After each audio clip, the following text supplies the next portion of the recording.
요한복음 1장 35절부터 51절 말씀까지 제가 봉독하겠습니다.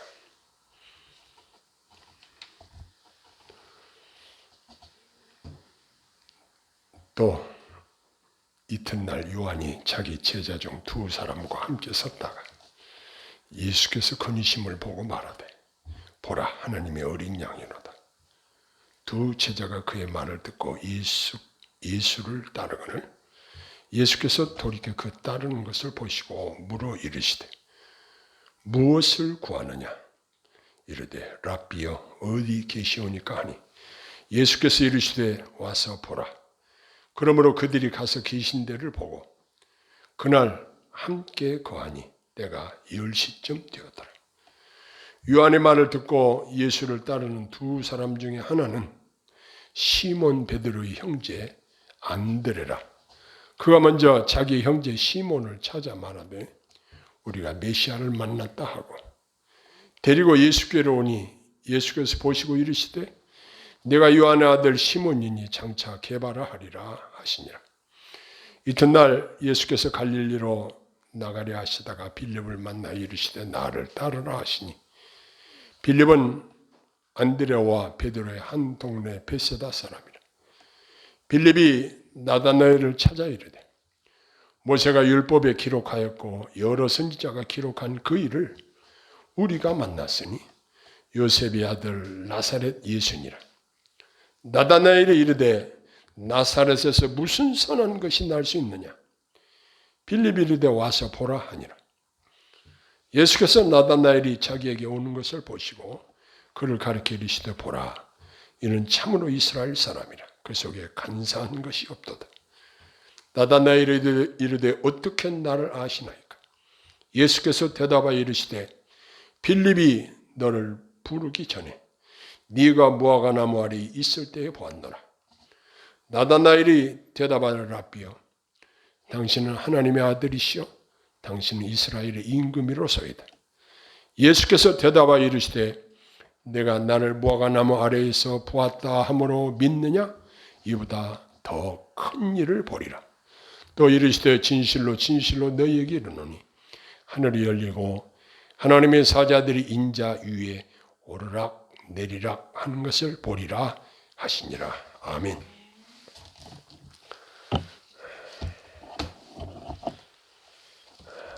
우리나라에 선교사들에 의해서 복음이 들어온 지도 상당한 시간이 흘렀습니다.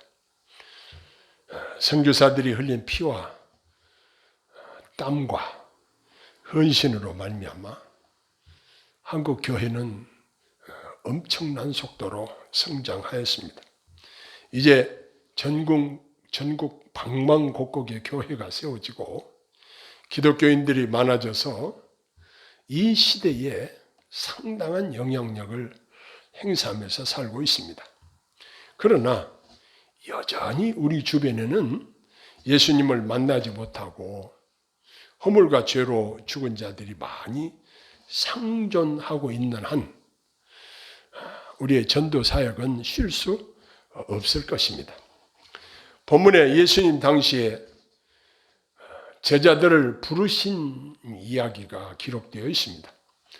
먼저는 세례 요한의 제자였던 두 사람이 예수님이 자기들에게 가까이 오심을 보고 세례 요한이 자기 제자들에게 예수님을 소개합니다. 보라, 하나님의 어린 양이로다. 이렇게 소개를 합니다. 이 세례 요한이 하는 말을 듣고 세례 요한의 제자였던 두 사람이 예수님을 따르기로 작정을 하게 됩니다. 마치 고등학교 3학년 담임 교사가 자기가 가르치던 제자들을 좋은 대학으로 보내는 심정으로 요한이 예수님에게로 자기 제자들을 보내는 것을 봅니다.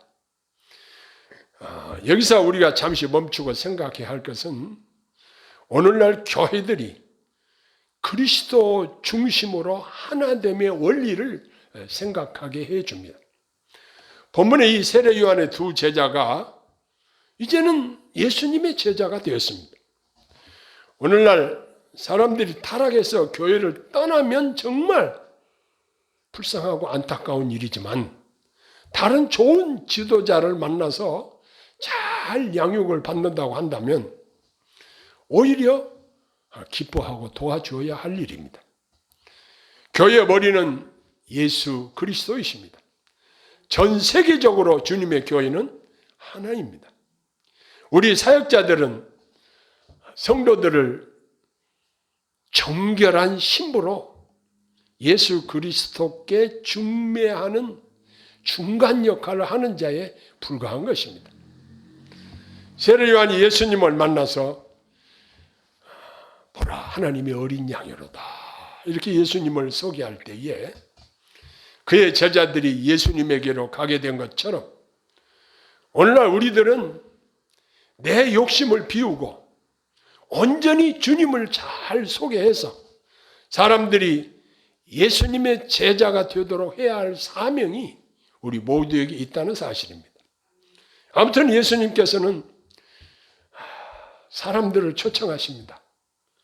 수고하고 무거운 짐진 자들아 다 내게로 오라.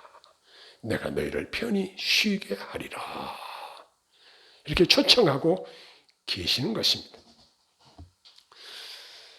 예수님은 자신을 따르기로 작정한 제자들에게 무엇을 구하느냐라고 질문을 하십니다. 요즘 차기 대선 유력 후보가 될 만한 사람들에게 그들을 추종하는 사람들이 많이 따라다니는 것을 보게 됩니다. 그들은 자기들이 추종하는 자를 통해서 뭔가 자기의 이득을 취하려는 목적이 있다고 봐야 할 것입니다. 본문에 여기 두 사람은 예수님을 따르면서 예수님께 거는 기대가 있었을 것입니다. 그들은 세상 죄를 지고 가시는 메시아이심을 알고 자기들이 먼저 스승이었던 세례 요한의 가르침을 받고 예수님의 제자가 되었고 세상 죄를 지고 가는 메시아를 따르기로 마음에 작정을 했던 것입니다. 그들이 예수님을 따른 결과는 어떤 결과가 나왔습니까? 물론 전지전능하신 예수님의 이적과 기사를 직접 체험하고 보고 그리고 이렇게 예수 그리스도를 내 몸으로 스스로 체험적으로 배우게 되었습니다. 그뿐만 아니라 그들을 통해서 많은 사람에게 담대히 복음을 전파하기도 했습니다. 그러나 한편으로 육신적으로는 주님의 고난에 동참해야 하는 일들이 생기게 되었습니다.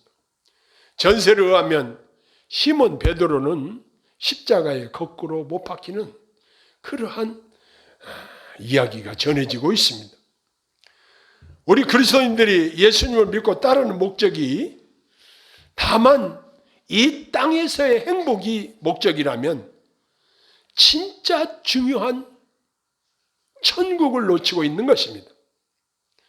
고린도전서 15장에 보면 우리가 바라는 것이 다만 이 생뿐이면 우리가 가장 불쌍한 자라고 사도 바울을 통해서 우리에게 말씀하신 것을 기억하게 됩니다. 예수님의 제자가 된다는 것은 나를 주님께 온전히 굴복시키는 것이고 예수님이 내 인생의 주인이 되시고 절대자가 되심을 말하는 것입니다.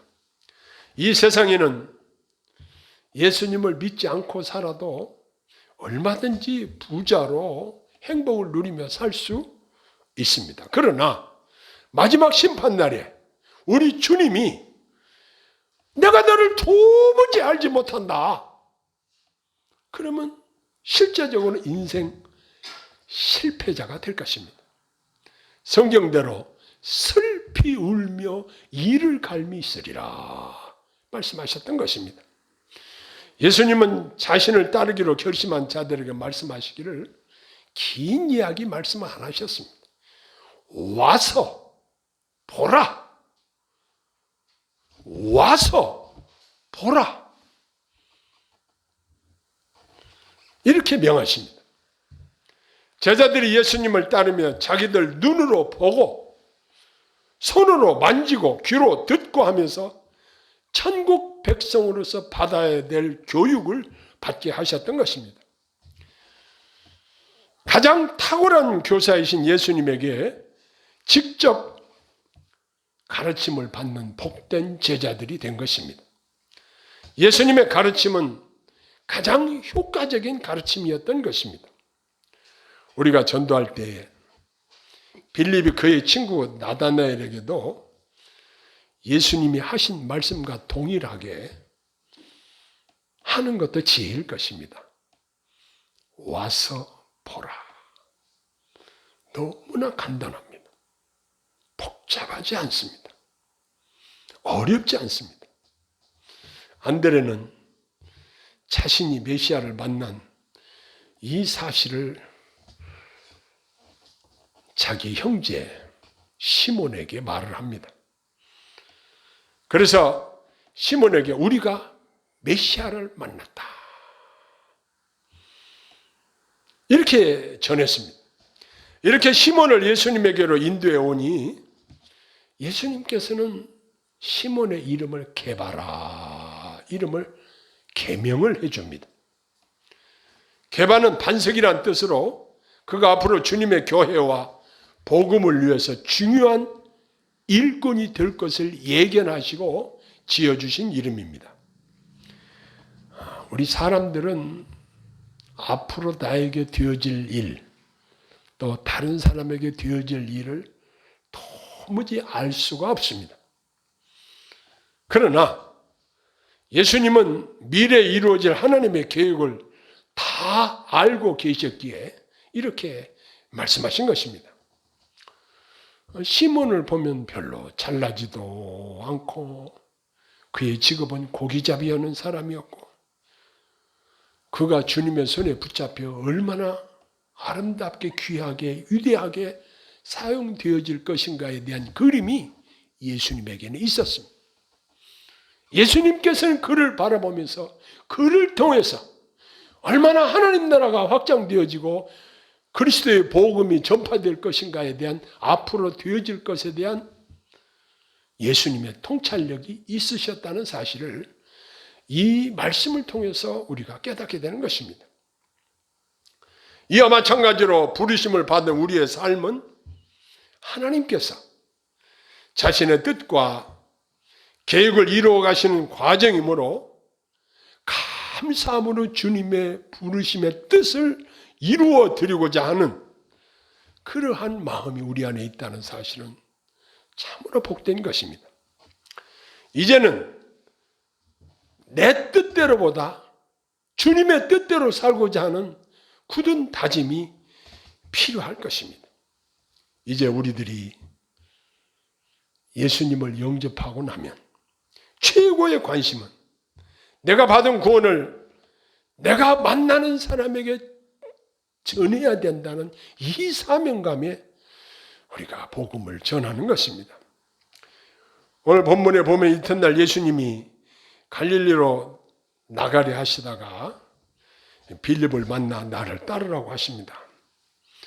빌립은 예수님의 부르심에 즉각적으로 순종하였습니다. 그리고 빌립이 그의 친구 나다나엘에게 가서 그에게 예수님에 대해서 이야기를 했습니다.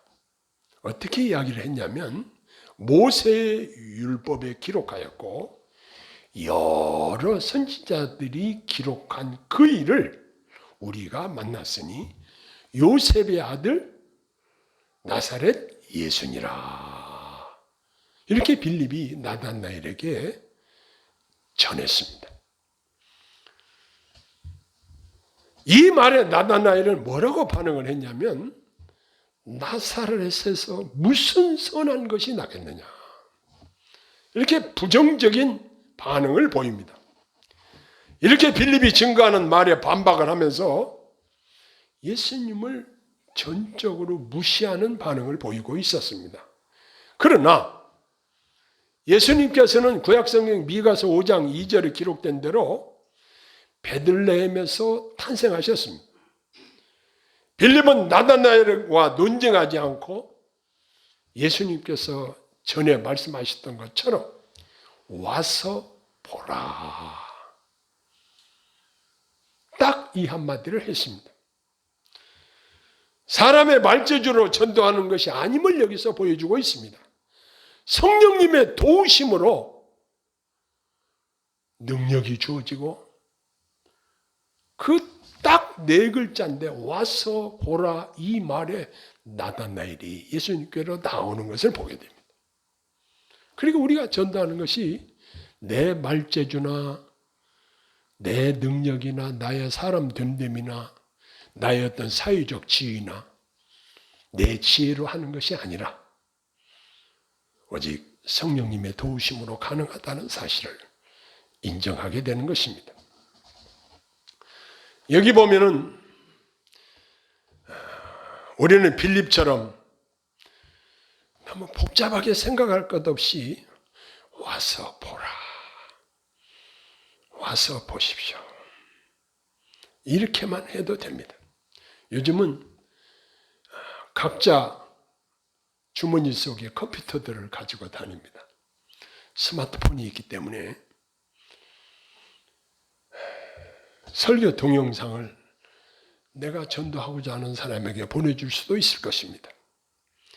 말씀을 시청하는 분들에게 성령이 역사하시면 시간과 공간을 초월해서 복음을 전할 수 있기 때문에 아주 편리한 시대에 살고 있습니다. 이제는 어떤 경계선이 없어져 버렸습니다.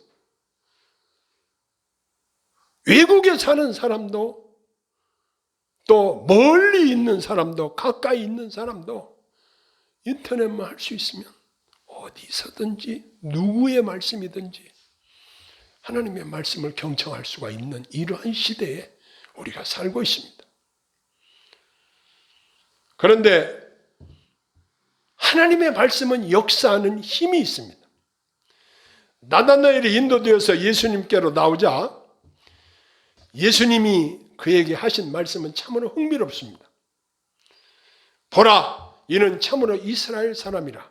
그 속에 간사한 것이 없도다. 이렇게 말씀하셨습니다.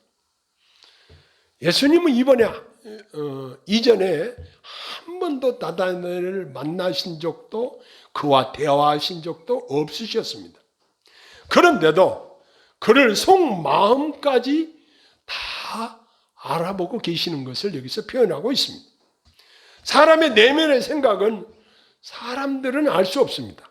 그러나 우리 주님은 우리의 마음 중심을 살피시는 분이라는 사실을 여기서 배우게 되는 것입니다. 나다나엘이 이 이야기를 듣고 놀라서 어떻게 나를 아십니까?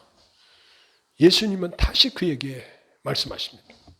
빌립이 너를 부르기 전에 네가 무화과 나무 아래에 있을 때에 보았다. 이렇게 하셨습니다. 우리 주님은 우리의 일상 행동과 아까 우리가 본 것처럼 우리의 속 마음까지도 다 샅샅이 속속들이 알고 계시는 분이십니다. 이 짧은 말씀에 전에 나다나엘이 빌립의 말을 듣고 나사렛에서 무슨 선한 것이 나겠느냐? 라고 반박했던 그 나다나엘이 이제 예수님께 나와서 그의 자세가 바뀝니다. 말이 달라집니다. 라비여, 당신은 하나님의 아들이시여. 당신은 이스라엘의 임금이로소이다.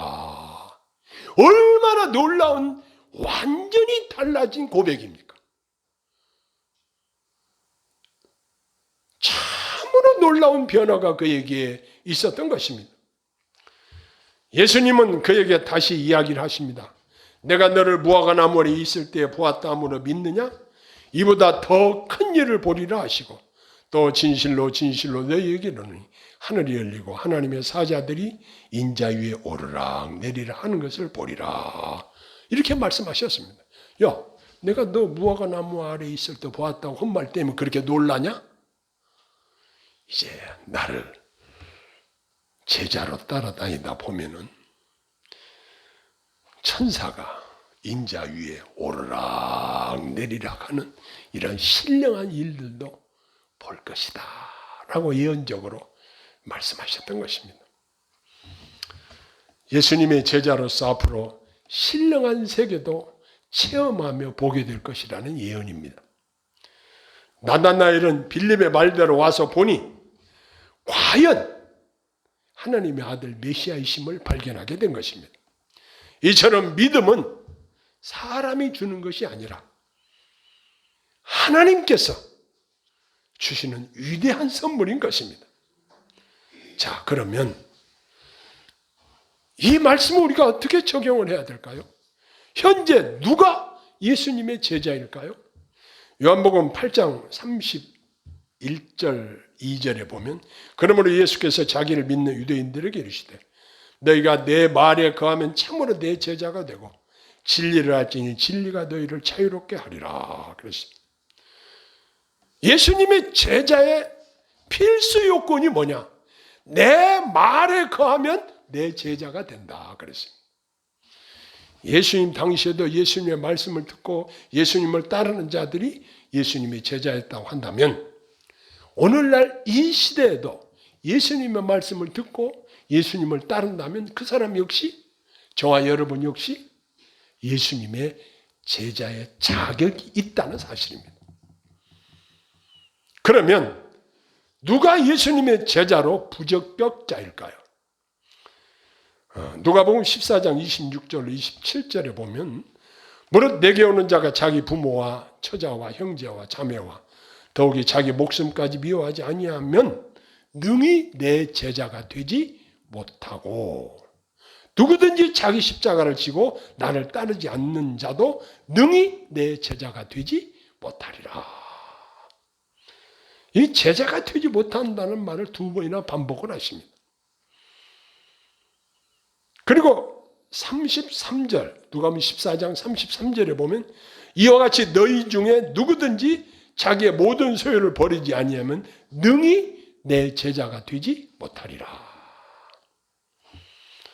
예수님이 제자들을 부르실 때 어떤 이는 주님, 제가 먼저 가서 제 아버지의 장례를 치르도록 허락하소서 이렇게 청원을 한 적이 있습니다. 예수님께서 그 사람에게 뭐라고 대답했냐면 죽은 자들로 자기들의 죽은 자들을 장례하게 하고 너는 가서 하나님 나라를 전파하라. 이렇게 말씀하셨는데 이 말씀은 세상 일은 세상 사람들에게 맡기고 오직 예수님의 제자들은 하나님 나라의 일에 전심전력하라는 의미로 우리는 이해할 수 있습니다. 어떤 이는 자기 집에 가서 작별 인사를 하고 주님을 따르겠다고 허락해달라고 하니까 예수님이 그 사람에게 뭐라고 말씀하셨냐면 손에 쟁기를 잡고 뒤를 돌아보는 자는 아무도 하나님 나라에 합당치 않다. 단호하게 말씀하셨습니다. 우리가 잘 아는 창세기의 롯의 아내의 사건을 잘 알죠. 그 소돔성이 유황불로 심판을 받을 때에 롯의 아내가 뒤를 돌아보다가 소금기둥이 되어버린 사건을 우리는 잘 알고 있습니다. 이 기록은 예수님을 따르는 우리들에게 우리가 오직 주님만 바라보고 전진해야 함을 교훈하고 있습니다. 자, 그러면 여기 지금 4명의 제자들이 예수님을 따르게 되었는데 오늘날 예수님의 제자로 부르심을 받은 자의 영광이 어떤 영광이 있는가를 한번 생각해 보겠습니다. 먼저는 우리에게 천국의 상급이 주어졌다는 사실입니다. 두 번째는 우리가 날마다 매 순간마다 예수님의 교훈을 받고 산다는 것입니다. 그뿐만 아니라 예수님의 보호와 공급과 도우심을 받고 산다는 사실입니다. 제가 한 이틀 전에 새벽에 여기 나와서 기도하는데 가슴이 엄청 많이 아프더라고요. 갑자기 가슴이 아파요. 겉으로 만져도 아프고 속으로도 아프고. 야, 내가 이제 죽을 병에 걸린 모양이다 생각을 하고는, 하나님, 제 가슴이 너무 아파요. 저를 불쌍히 여기시고 치료해 주세요. 그리고 나서 만져보니까 안 아프더라고요. 그리고 숨쉬기도 좋고 괜찮다고 그랬어요. 제 아내하고 그 이야기를 좀 나눴어요. 우리가 이 땅에 살다 보면 몸이 아플 때도 있고 마음이 상할 때도 있고 여러 가지 재난을 당할 때도 있고 갖가지 어려움이 나를 엄습해 올 때가 있을 때도 나의 등 뒤에서 나를 도우시는 주님이 늘 나와 함께 계시다는 믿음으로 그분께 도우심을 요청하고 도우심을 받는 것입니다. 그리고 우리 주님은 우리를 끝까지 책임져 주신다는 사실입니다. 그뿐만 아니라 우리가 주의 일을 할 수 있는 능력도 부어 주심을 우리는 체험하게 되는 것입니다. 자, 그러면 제자로 부르심을 받은 자들은 어떤 사명이 주어져 있는가? 먼저는 이제 내 뜻을 버리고 주님의 뜻을 따라 살아야 한다는 다짐이 있어야 할 것입니다. 그뿐만 아니라 내가 예수님의 제자가 되었다는 것을 자랑하면서 살아야 할 것입니다. 어제도 제 친구 목사님이 전화를 해서 이런저런 자랑하는 말을 할 때 제가 우리가 자랑해야 될 것은 예수 그리스도와 그의 십자가의 복음을 자랑해야 되겠다, 이런 생각을 하게 되었습니다. 우리가 예수님을 자랑하는 것이 전도 아닐까요? 그뿐만 아니라 예수님을 전심으로 사랑해야 한다는 사실을 요한복음 21장에 부활하신 주님이 베드로에게 3번이나 확인하신 말씀을 통해서 우리가 깨닫게 되고, 우리가 주님을 따르되 끝까지 주님을 따라가야 한다는 사실을 마음속에 다짐을 하고, 제가 불렀던 복음성가를 함께 불러봤으면 좋겠습니다. 주보 뒤에 보면 주님 나를 부르셨으니, 우리 주님의 부르심을 생각하면서 함께 한번 부르시도록 하겠습니다. 주님 나를 부르셨으니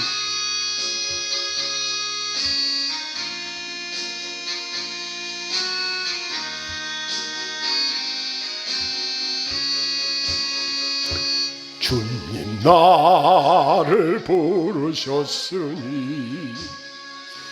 주님 나를 부르셨으니 내 모든 정성 내 모든 정성 주만 위에 바칩니다. 주님 나의 기도를 들으사 영원토록 주님만을 사모하게 하옵소서. 주님 나를 사랑했으니 주님 나를 사랑했으니 이 몸 바쳐서 주만 따라가렵니다. 주님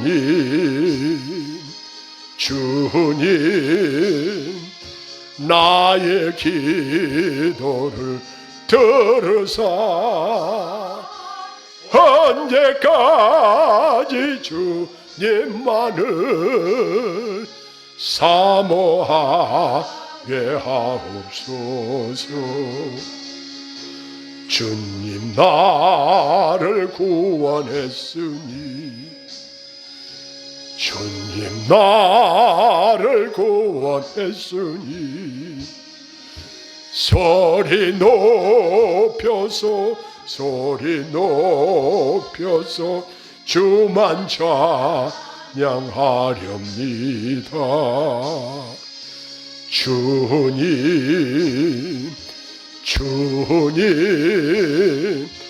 나의 기도를 들으사 할렐루야 주님만을 사모하게 하옵소서. 기도하겠습니다. 하나님 아버지, 주님께서 저희들을 주님의 제자로 부르심을 감사합니다. 주님의 부르심에 합당하게 사는 저희들 되게 하시고 이 은혜와 복을 우리들이 받아싸우니 이제 다른 사람들에게 그리스도의 복음을 힘있게 증거할 수 있도록 성령께서 도우시고 인도하시고 능력을 부어 주시옵소서. 많은 전도의 열매가 우리에게 맺혀지게 도와주옵소서.